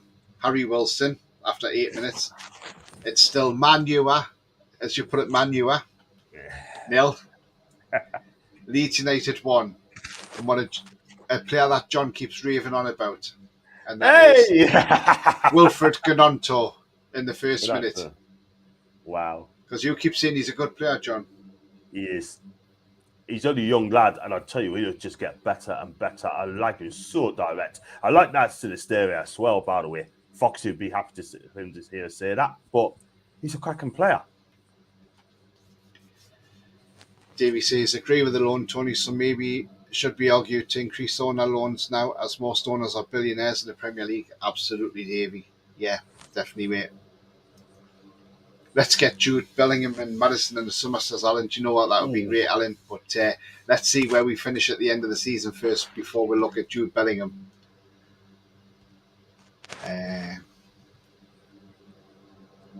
We would be straight into the groups if we went in it, says Ryan, talking to Ian. Ryan says, it's a military building, we can't ever touch it. It's a Royal Navy building. My dad told me he's ex-military. I looked up, it's all Navy building. What is that? The houses you mean behind the St James's Park, behind the East Stand? Because that used to be for the university, as far as I know. Foxy says, money talks, John. Zaniolo would have got a nice pay rise, chance to play in the Premier League, and if Bournemouth get relegated, he can just return to Roma. See, Foxy was spot on there, John. Well, excuse me. What about the stadium? Yeah. He's been linked to Inter as well, and Spurs as well. So, well, you're right, money does talk, but I'm just amazed he went to Bournemouth. But I think next season he'll be on the move. Yeah. Alan says, what about the stadium at the Tournoi? Yeah, that was John Hall's vision, Alan. He wanted to build a 120,000 all-seater San Siro type stadium on the Tournoi. He tried to push it through and he didn't get the planning permission, so obviously he had to shelve those plans. But that's what John Hall did want to do. That was his vision. And he was going to put the Falcons in St James's Park, and that would have been their home ground. So, yeah. But Foxy says, remember, Bournemouth did a similar deal a few years back for highly rated Iturb on loan from Roma. He's playing in the Greek league as well now, and he's 29 years old. And look, they cost Roma a lot of money, 22 million euros, 20 million quid. And he had spells with Bournemouth, Torino, Hellas Verona, and he's plays in the Greek league. And it's gone downhill, I'm afraid, for this lad. Yeah. Scores are still the same at the moment. Paul says, if Man U get beat tonight, then Saturday becomes a bigger game for us and need to win. Yeah, absolutely. Be huge. That's the thing. If Man U get beat tonight, then it's all lined up to be great, isn't it? And don't forget, Man U get beat tonight. They've got the return leg on Sunday at Ellen Road, so Leeds could do them again at Ellen Road, and they're trying to get Pochettino in, by the way. Jody says, evening, Tony, John, and everyone watching. Evening to you, Jody. Hope you're well. Big up, Jody.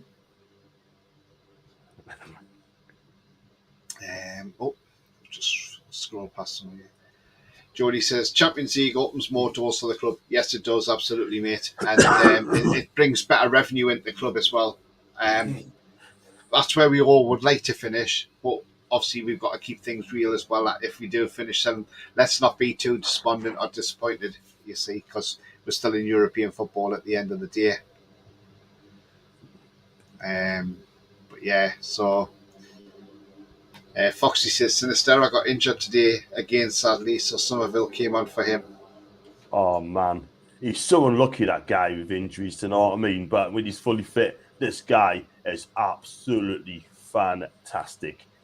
I mean, I've watched this guy for Feyenoord as well, and he's such a skillful player, but unfortunately, he's not having much luck. Yeah. Davey says, Ganonto's playing well, John. Can't reduce myself to watch the Mackhams. Definitely not. Paul says, you're going with the squad now and forgetting we'll have a summer window. He must be talking to somebody. Jody says, if Southampton go down, I think James Ward-Prowse will be a signing. If we sign James Maddison, that would be the icing on the cake. Ward-Prowse is a good player, but he's 28.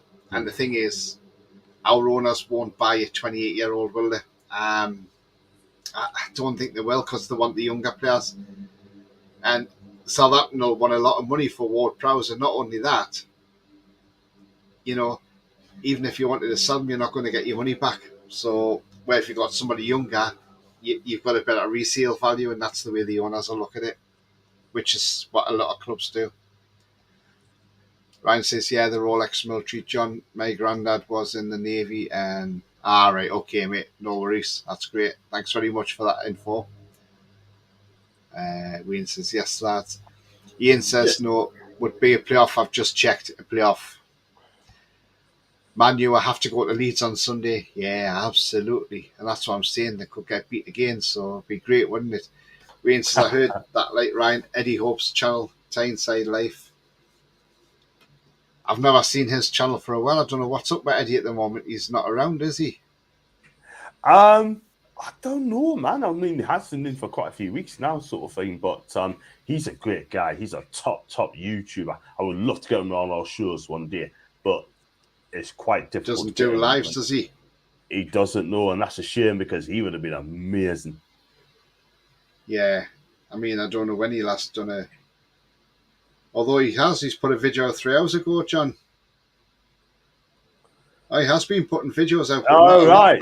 I just thought he haven't done it, but expect him to be at Wembley, by the way. He'll be there. Yeah. Absolutely. So, yeah. Davey says, Leeds are selling themselves on the tune playing straight, like started well and petered out of doing okay. So they've obviously pressed. Paul says, did anyone see Joe Linton's BB reveal? Yes, I did. I thought that was absolutely fantastic. Did you see that, John? I didn't know, but I will check it out. I mean, obviously I've been working today, but I would definitely check it. But from what I'm hearing, it's absolutely beautiful. Congratulations to Joe and the family too. And actually, do you know, we actually say Joe Linton wrong, John? You know that? Right. What, say again, Tony? Do you know how it's supposed to be said? Go on. Do you know we are actually saying Joe Linton wrong? Go on. Tim Vickery on Sky, he said, it's not Joe Linton. He says, everybody's getting it wrong. He says, the way you pronounce it is Joelinton. Joelinton. Joe That's how Ellington. you pronounce. Yeah, Joelinton. Joelinton. That is a new So one there, it's Joelinton. Joelinton. Yeah. Exactly. It's like people say Paqueta as Paqueta, and you say Matthias Vanka as Vansa. Matthias Vansa. But he says it a different way. By the way. But it's like Coutinho say Coutinho. Joelinton. Yeah. So, do you want to learn Yeah. from the master? It is Joelinton. Joelinton. That is the proper way of saying it all, John. Apparently, Joelinton. Joelinton. But you still hear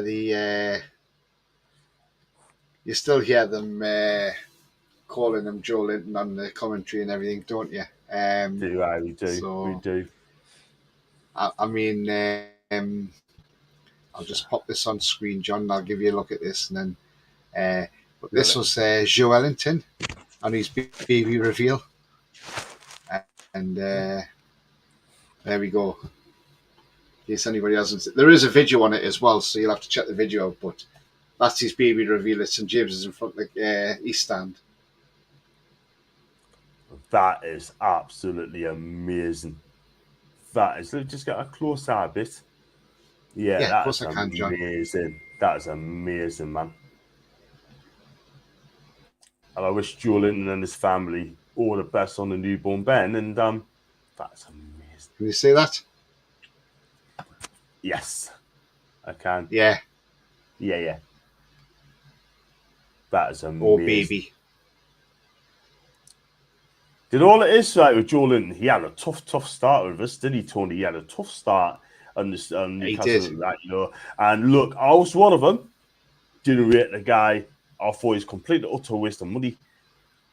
But I'd love to be proved wrong, Tony, and anyhow turn this guy's career around. And from then on, he's been our mainstay. A mainstay. Yeah, absolutely, John. 100% agree. It's still 1-0 against Man United for Leeds after 50 minutes. So it looks like they're holding on. And Fulham are still winning against the Mackhams. Hopefully it stays that way. Davey says Eddie's just back on. Yeah, he is. Paul says he's made a few videos recently. I think he stopped a bit after Adam P stuff. Yeah. Right, okay, yeah. Foxy says, can't see another American getting the chance to manage in the Premier League for a long time now. The Ted Lasso show didn't help. Yeah, I mean, Foxy, do you know what? He's a poor manager, Jesse Marsh. I mean, I said it myself after the Leeds game. You did? I said it on my reaction show after we drew with Leeds. I said, if that's the only ambition he's got in life is to come to Newcastle and get a point, then I feel very sorry for Jesse Marsh. If that's the only ambition he can give to that club at Leeds, and I thought they need to get rid of him, and they've got rid of him a few weeks later. Sorry, go on, John. No, he's just talking about Jesse Marsh there. I was listening to you, mate. But you're right. But I mean, you're quite right. He just came and gone for a point, and that's exactly what he's got. Do you know what I mean? And he done 170 million quid plus Wesley McKennie as well, which I believe he's playing in Nice, I think. And if that's the case, yes, he is. He's playing tonight, and I tell you, he's a cracking player midfielder. And you know what it is, Tony? Right? I mean, Leeds allowed him, trusted him to be in the place he wanted. Right? He can trust. Yeah. He's played with like Salzburg, Leipzig, and other Austrian leagues and German leagues, Bundesliga as well. He goes and get them in, right? And he came in when they were fourth bottom, and he left. Well, Leeds are fourth bottom. That is the thing. They haven't really improved. They played well, but the problem is they're not winning enough games. 2 wins from 17. That is relegation form, and that's why he had to go. Yeah. There you are. Foxy said it as well. Joelinton. There we go. Joelinton. Sounds like Joe Wellington, says Jody. Andy says, watch Eddie with the... Alan says, watch Eddie with the West Ham supporters outside the Central. All right, okay. Then. I just haven't seen any of these videos come through well, and they normally come in, you know. Roy, the King of Qatar. Hello, Roy. Hope you're well, mate. He says, watching Leeds beating Man U. Long may it continue. Do you know what, Roy? Absolutely, mate. And they've got to go to Ellen Road on Sunday. So, guys, let's all hail the King of Qatar, Mr. Caviani. Paul said, I think we all said Joe Linton under Bruce, it was like playing with 10 men. Yeah, absolutely. Jody says, Premier League is on a totally different level from the MLS. Absolutely, 100%. Ian saying hello to the King of Qatar, Roy Caviani. I mean, John, we've got Bournemouth at the weekend. Saturday evening, 5:30 p.m. kickoff. One, are you going to the match? Probably. I don't think you are, John. But not this time. No. Can't even get in the home end. But John, what do you think with the how do you see the match going on Saturday? And is there any changes you'd make to the team, and who would you change and why? I watched the Anthony Gordon coming, right? Because what he's done absolutely fantastic. So he's got to come in. The question is, who does he replace? That is the thing. And it'd be very interesting to see if ASM is going to start after that performance on Saturday last week. Do you know what I mean? But a lot of people are saying, give another try. Listen, Antova, but Anthony Gordon is primed, he's ready, and he needs to come in. Yeah? But I don't think anyhow he's going to make any changes, to be fair. I mean, Bruno's out. He's going to keep the same side. But Anthony Gordon coming in for ASM, that's what I think could happen. Do you know what I mean? And as for the game, excuse me, we're going to have more of the ball because Bournemouth's going to play counter-attacking football. Gavin O'Neill, right? I think he's lucky to still be in a job, by the way. I'm not going to lie, because they're not been winning that much games as well, neither sort of thing. But they have bought in, they spent something like 55 million quid on new players. Traore for Sassuolo. They got the Ukrainian lad as well. And they have spent really well. They got that guy, Zamondo for Bristol City as well. They have been spending well. I mean, the trouble is that good enough to keep Bournemouth up? I mean, they're going to make it hard for us. They're going to make it so tough for us as well. By the way, they're going to go out there. I'm going to try and get Craig on me sure tomorrow for the match and for preview if he's available and that. You know what I mean? But I hope that we win that game. It's going to be difficult. It's going to be tough going to fatality because not many teams go there and win the game. But let's be real. I fully expect us to win that game tomorrow, on Saturday, because that's the game we need to win, Tony. Because if we don't win that game, then I'm not sure we're going to get Champions League. But these are the games we've got to beat. And that's the most important thing. Do our thing, keep the ball better, don't give the ball away, and make sure when we get the chances, we've got to take those chances because we have been missing a lot this season. We really have. And I hope this is the perfect pick-me-up game to go there and get 3 points because I truly believe that we're going to get that win. Yeah. I mean, Neto's playing in goal again. We remember at St James's Park, he was saving everything.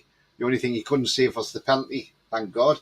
I mean, he was in inspired form that day. I just hope he's not this time around. Again, I think it's one of these games we have to go and win it, John. We can't not just rest on our laurels and pick up another point. Yes, it's nice when we pick up a point because it's a positive, but we're getting too many draws and we're going to become told. People are going to say we're the draw specialists, and we don't want that tag. So, no. I'm hoping we go down there with a positive performance and we come away with a 2-0 win. I think he'll stay with the same team, in all honesty. Yeah. I would like to see Gordon come in now for ASM, and then bring ESM on as an impact sub. Isak will be on the bench, I would imagine, because with Callum Wilson scoring on Saturday.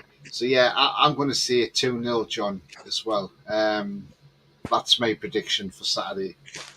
If we win by more, then happy days, John. But if we don't, then that's fair enough. Yeah.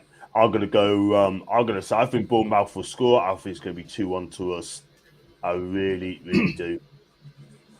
And and that's the thing. I mean, we are going to concede. I know that. I mean, Kiefer Moore looks a handful up front, and I think if you give him that space, and he's a good player. He's a good player. He really is, and holds ball up well, and he's a big guy as well. I think Sven Botman would have to be on this game, and I'm sure he will against him. But I truly believe that we've got enough to beat Bournemouth because, look, although they spent all that money, they're still banging trouble as well. They lost to Brighton, by the way. Apparently, they gave it a right goal, but hey-ho, it's going to be tough. And they got some tough running as well. But these are the games got to win. I expect us to beat Bournemouth on Saturday.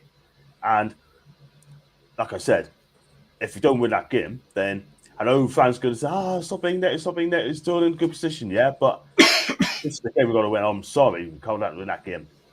Because if we don't win that game, I'll be disappointed, Tony. I'll be really disappointed. Really disappointed. Foxy says, too many Roys now, never know if it's the King of Qatar or not. Laughing. Because somebody says it's not the real Roy Caviani. Gary says, I can't see the Premier League taking all the titles away from Man City as it would make problems with them all that finish in the bottom three. How would that sort out that answer? Can't, lads. Well, taking the titles away, I don't know what will happen there, but I suppose if they get expelled or whatever, it's a lot for the Premier League to sort out, unfortunately. So I ain't worried, Gary. At the end of the day, let them sort it out. But it'll be based on this results this year that they'll all be void. So that's what it'll be. Roy says, it's definitely me. Says, nice one. Alan says, need to start winning games to go and push on secure position in the top 5. Watch for Tottenham. Yeah, absolutely. Tottenham are playing. They got to go to Leicester, and Leicester are turning the corner a little bit on this, so it'll be a tough game. Matt says definitely King Roy, so he's saying it's definitely the King of Qatar. And Davey says we won't see an end to Man City this season. He thinks 2-0 now to Fulham. Mitro with the assist. Nice one. Mackems are going out. And Roy says, if we don't win Saturday, then forget the top 4. Absolutely. 100% agree we on that one. Yeah, I totally agree. But yeah, it's nice to see the Smackems losing 2-0, doesn't it, isn't it, John? Say again, Tony, what question you just muffled again, sorry. Yeah, it's nice to see the Mackems losing 2-0, isn't it, John? Oh, beautiful. Absolutely fantastic. I would have get demolished to eat, like, do you know what I mean? And I'll tell you what, right? I mean, some of their fans, right? Let's be real. So, we get out of this championship, no problems at our sort of thing. They did. They got into League One. That is the thing. Do you know what I mean? But, it's great to see them get beat. Puts a smile on my face. Do you know what I mean, Tony? Yeah, absolutely, John. Absolutely. Absolutely smash them. If we play them again, we smash them. Yeah. I mean, it's just unbelievable. I'm going to pull a picture up when I find it, John, and this is going to make everybody like. It's madness, this, John. Right, let me find it. Just bear with me, guys, and when I find this is going to shock us. So it's Johnny here.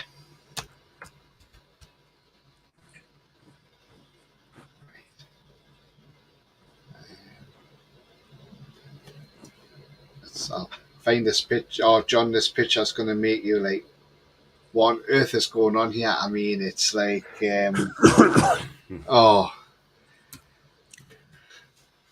well, see, it is real. I mean, this is just, something else, John. And how often do you see this happening at Stadium of Plate?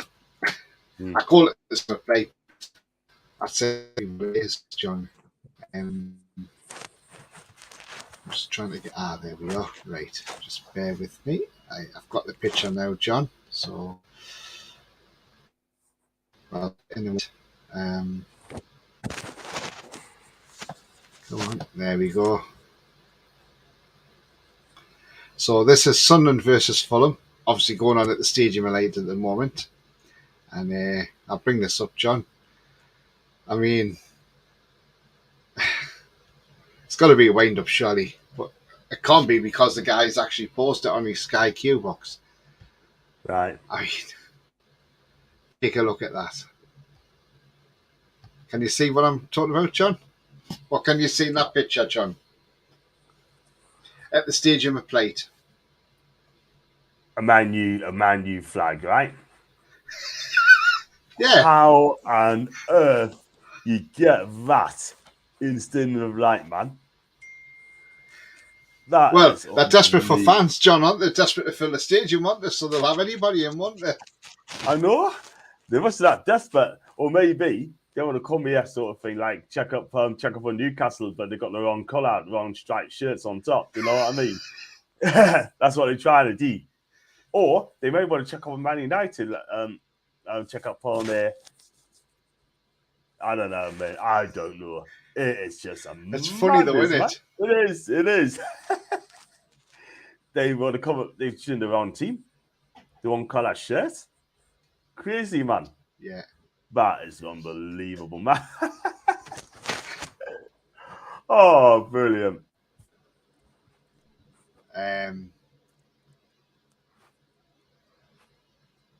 Wayne says, John, I thought red was your favourite colour. Roy says, that's why we call them Sad Macam. Yeah, we know what you mean, Roy. Martinez should have been red carded, but VAR did nothing, said Bia.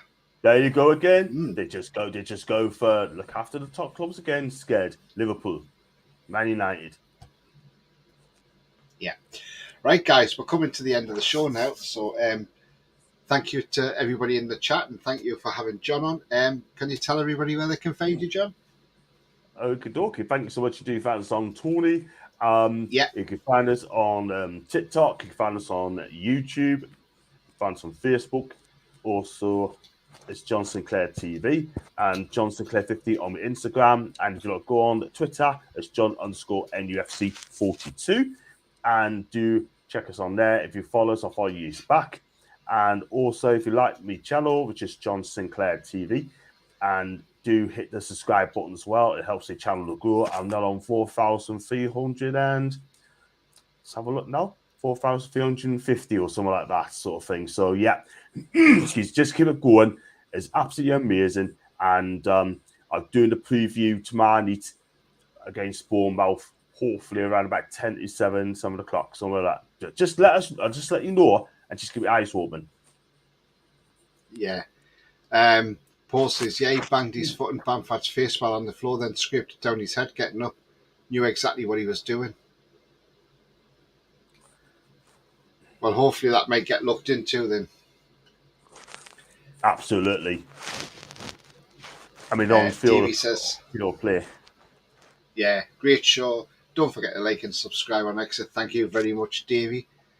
Roy says, absolutely, Paul. Should have been looked at least. Alan says, great show, lads. Keep up the good work. Thanks very much, Alan. Yes, so you can find me on Twitter at TonyTooney31. Follow me and I'll follow you back. Also, you know, my channel, you're on it now. Shows I've got coming up. So tomorrow, I've got the Bournemouth preview coming up tomorrow evening. And I will be joined by Craig Beasley, who is a Bournemouth fan. Really nice lad, Craig.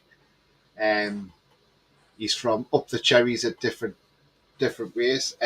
days. So he will be coming on from up the cherries. So he will be on tomorrow night at around about, I think, 7:15, something. I can't remember the exact time, but I'll put it out there, guys. Anyway, keep an eye out for it.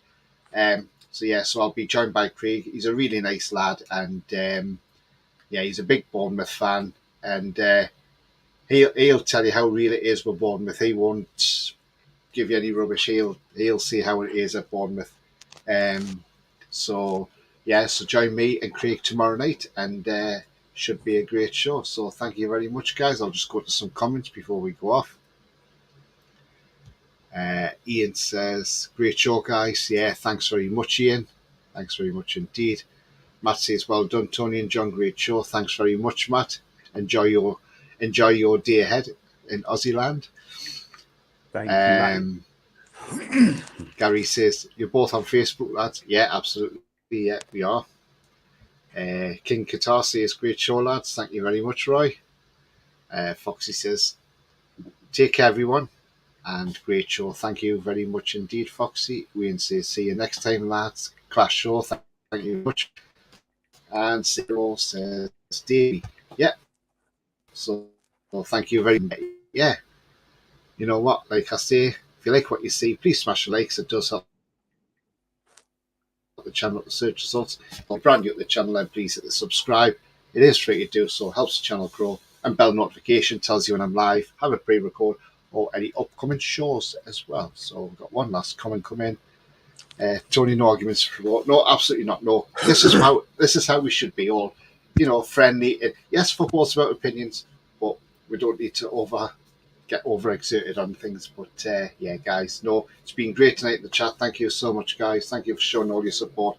And it's